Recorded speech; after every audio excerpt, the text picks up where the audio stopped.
Con la concesión del Premio Euskadi de Investigación, el Gobierno vasco, a través de su Departamento de Educación, reconoce cada año las trayectorias más destacadas en el ámbito científico.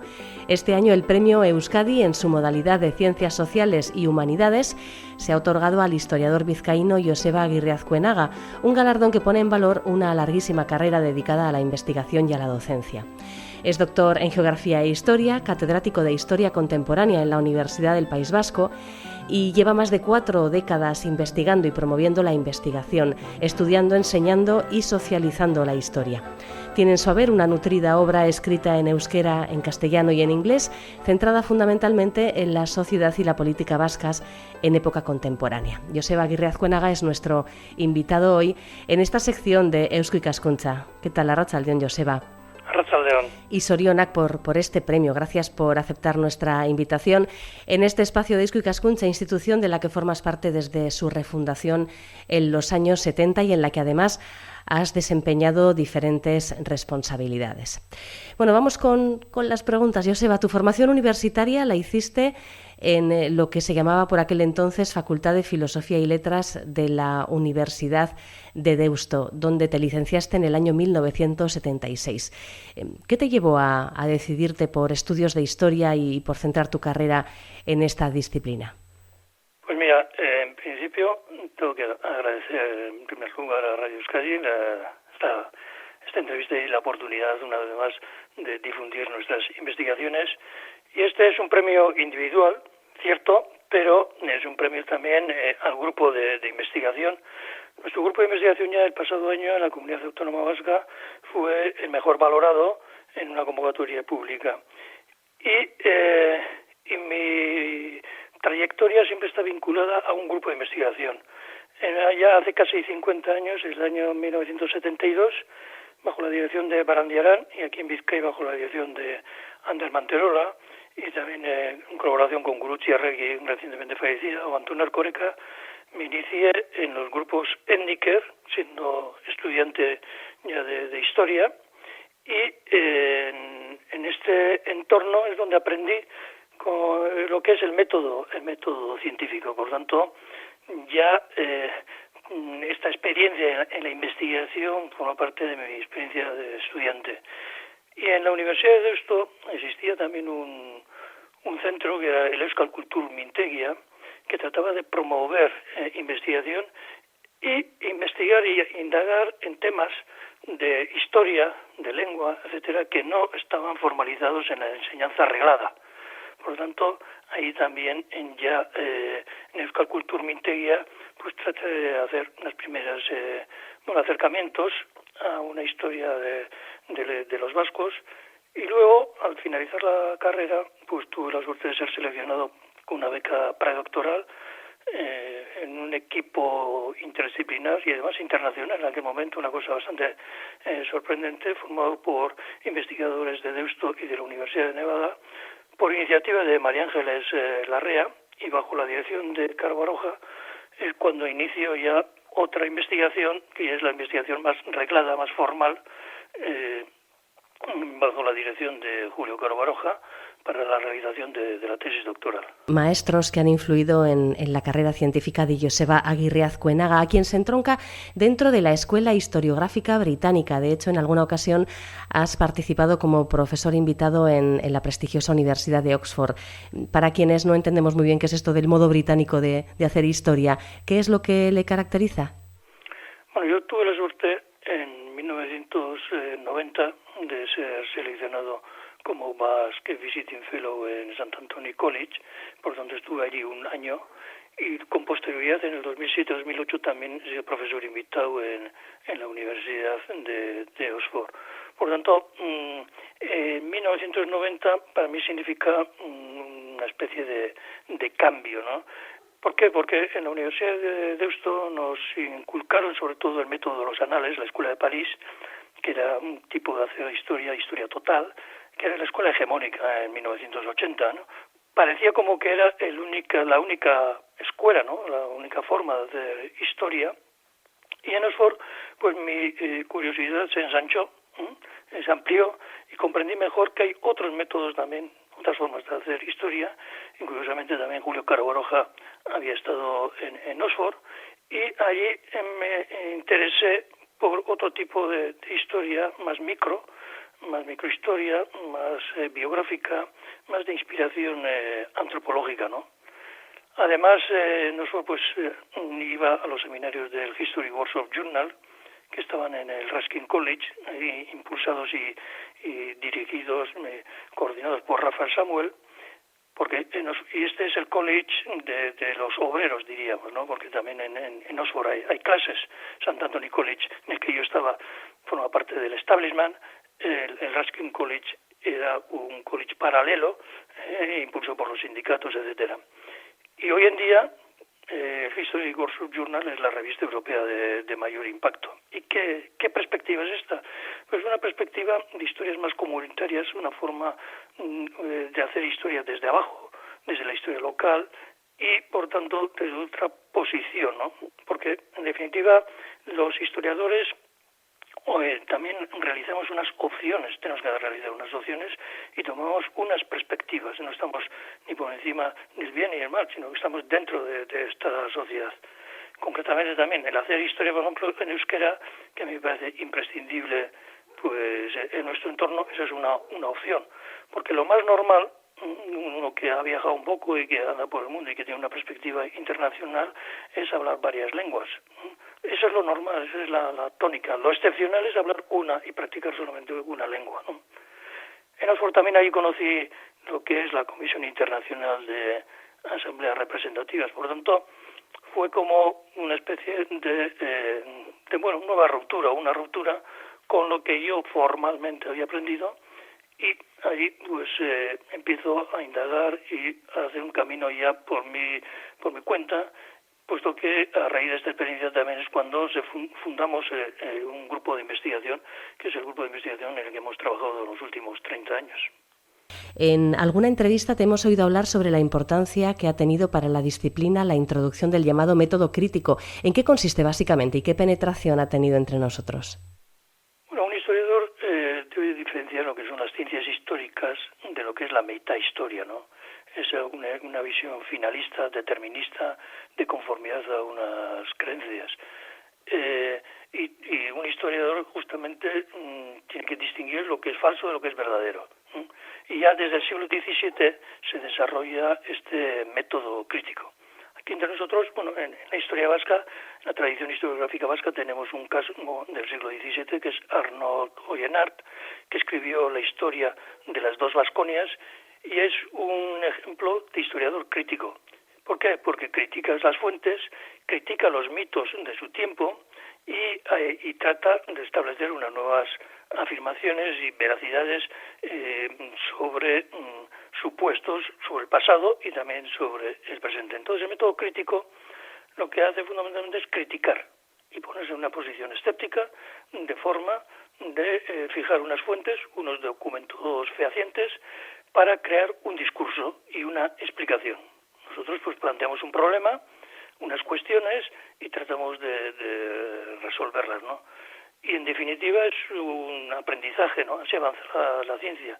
Es un aprendizaje como otro cualquiera, el pensar históricamente, pensar en el tiempo.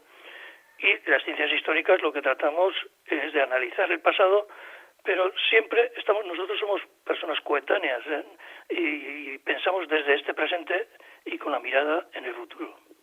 Tus trabajos de investigación abordan la historia como un fenómeno de naturaleza compleja. ¿Qué significa esto? ¿Hasta qué punto es complejo el estudio histórico? Bueno, porque la naturaleza humana es compleja, ¿no? Todos tenemos una complejidad y la realidad social también es compleja, y es la primera afirmación que tenemos que aceptar y enfocar los problemas, las cuestiones a resolver desde la complejidad. Y los historiadores estamos habituados a formular y a navegar, a bucear en esta complejidad. En nuestro caso, pues es necesario en el futuro también trabajar en grupo. Primero creamos unos fondos documentales.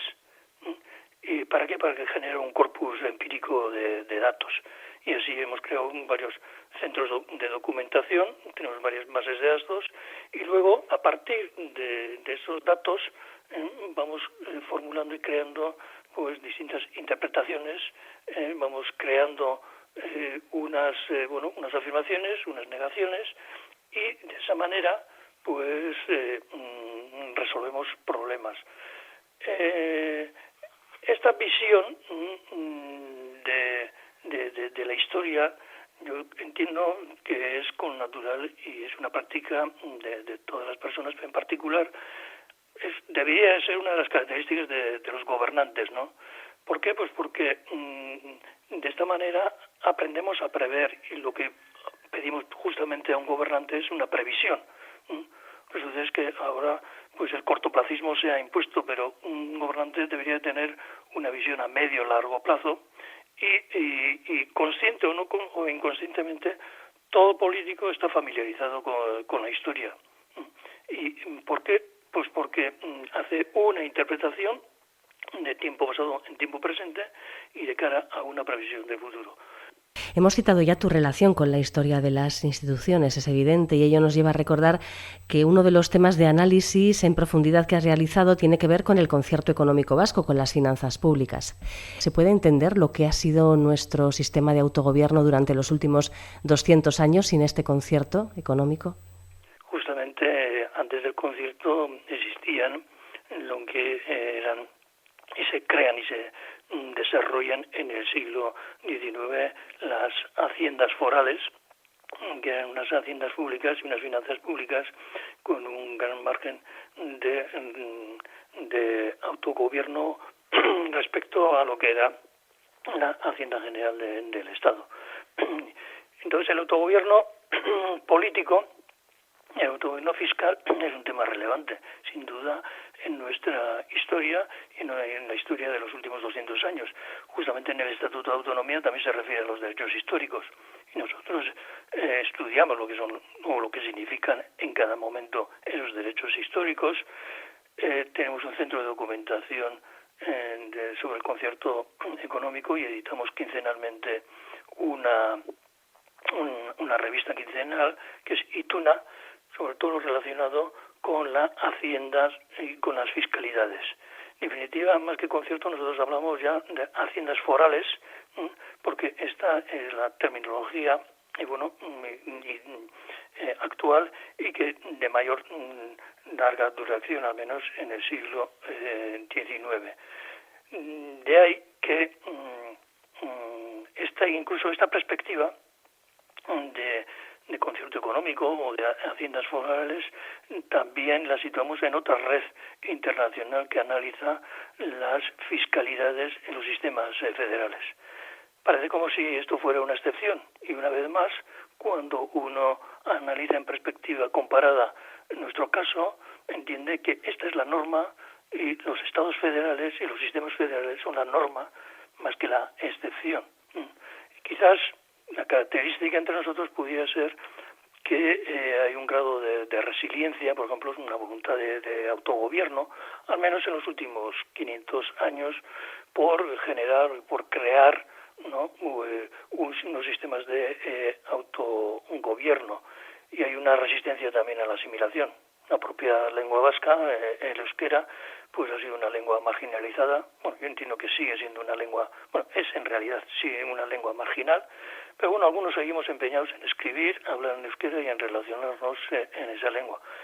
Esa característica resiliente, ¿no?, de mantenerse y de adaptarse a las distintas situaciones, bueno, esa es una perspectiva en la que tenemos que ubicar también a la voluntad de autogobierno. Una de tus líneas principales de investigación son los estudios biográficos. ¿Qué aporta el estudio de trayectorias individuales a la comprensión de la historia? Bueno, pues más que una reacción, es una vuelta a la interpretación. Porque todo lo personal, es político, y lo político también es personal. Este es un lema feminista de los años 60 y se puede demostrar con el estudio de las trayectorias biográficas. En nuestro caso, pues hemos realizado biografías de todos los representantes políticos parlamentarios en los últimos 200 años. Esto nos da ya un perfil una muestra de cuando hablamos de vasco, sociedad vasca, etcétera, bueno, cómo pensaban y quiénes son los representantes, pues ya tenemos una perspectiva. Es cierto que entre sus representantes, bueno, hasta hace 40 años no había representantes mujeres. Por eso también últimamente ya hemos realizado ya unas exposiciones en Bilbao sobre mujeres de vanguardia en Bilbao. Incluso próximamente vamos a editar un libro. En definitiva, la perspectiva personal es una perspectiva también política y ambas están relacionadas. Vamos a hablar también de los estudios de historia local, que han sido también uno de tus puntos de atención. Hemos mencionado antes que perteneces a Eusko Ikaskuntza desde su reinstauración tras la dictadura. Durante tu etapa como presidente de su sección de historia pusiste especial empeño en promover estos trabajos de investigación sobre historia local. ¿Qué es lo que representan? ¿Qué perspectiva de la historia aportan cuando se pone el foco en lo más cercano, en lo más local? Bueno, Eusko Ikaskuntza da la oportunidad de encuentro a historiadores académicos del ámbito de la universidad con otros historiadores amateurs o también personas investigadoras de otras áreas, pero que quieren profundizar en esa visión historiográfica o histórica o del tiempo pasado, ¿no? Y desde la sección de historia, cuando era presidente de la sección de historia, impulsamos cursos de formación en historia local en 1987, inspirados entonces por las corrientes más microhistóricas de la microhistoria. En definitiva, historias comunitarias a una escala pequeña, y así hemos realizado hasta 8 congresos de historia local en la revista Baskonia, que es la revista de historia que editamos para publicitar y para difundir en las redes internacionales nuestras investigaciones. Están estos ejemplos. Por lo tanto, es un campo práctico de encuentro entre historiadores de distintas tradiciones o distintas incluso formaciones, y creo que es bueno, al menos para los historiadores académicos, también bajar a pie de obra y trabajar en ese campo. En el caso de Bilbao, por ejemplo, esto ya me atañe más personalmente, pues el año 96 fundé la revista Bidebarrita y hemos editado ya 29 números sobre investigaciones exclusivas relativas a Bilbao, ¿no? De historia de Bilbao. Y en Europa esta tradición está muy arraigada. Donde más arraigada está, si cabe, es en Cataluña, que quincenalmente publican unos plecs de historia local, y en Europa también hay una gran red de investigadores y de revistas de historia local. Incluso en el Reino Unido las universidades tienen cátedras de historia local. Por lo tanto, es un ámbito de investigación muy aplicado, muy concreto, donde se analiza, así que con mayor énfasis, una visión más comunitaria y más personal. En varios de tus textos has analizado las dificultades y los obstáculos a los que os enfrentáis los historiadores cuando queréis confeccionar un relato riguroso y científico del pasado de Baskonia. Cuando hablamos de obstáculos, exactamente, Joseba, ¿a qué te refieres? Bueno, pues esto también es muy común en Europa, ¿no? Las historias falsas. Y seguimos con historias falsas. Y existirán las historias falsas, ¿no? O las historias falseadas. Y luego tenemos también la novela histórica. Y justamente la novela histórica es un género con gran éxito. ¿Y por qué? Pues porque tenemos unos protagonistas, unas personas de carne y hueso que tratan de portar o de impulsar un tipo de historias. Y luego tenemos las ciencias históricas. Un poco el análisis riguroso, de acuerdo con una metodología como sin crítica. Y todas estas historias, incluso las historias falsas, son complementarias de las historias verdaderas y de la novela histórica. Y yo creo que un historiador, o al menos los historiadores de los ámbitos académicos y que tenemos una metodología crítica de las ciencias históricas, tratamos de dilucidar lo que es falso de lo que es verdadero. Pero lo que sí es cierto es, y aquí me refiero a Muriel Rukeyser, ¿no? El universo está hecho de relatos, y nosotros mismos estamos hechos de relatos. Nosotros somos un relato, ¿no?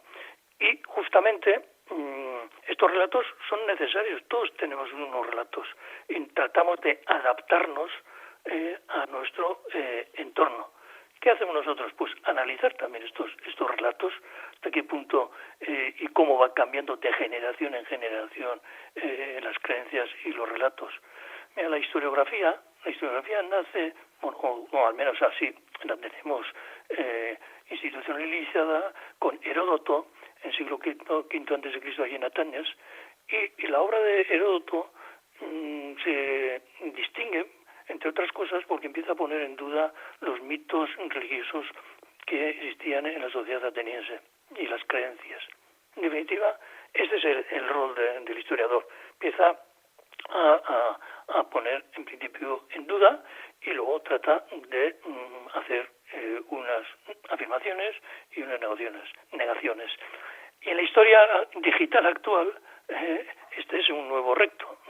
Nosotros también estamos produciendo ya enciclopedias digitales y estamos difundiendo en soportes digitales nuestras investigaciones y en los medios digitales pues circulan numerosas falsedades y justamente a nosotros nos corresponde crear con método crítico textos y afirmaciones y negaciones sobre esas falsedades o esas creencias, ¿no?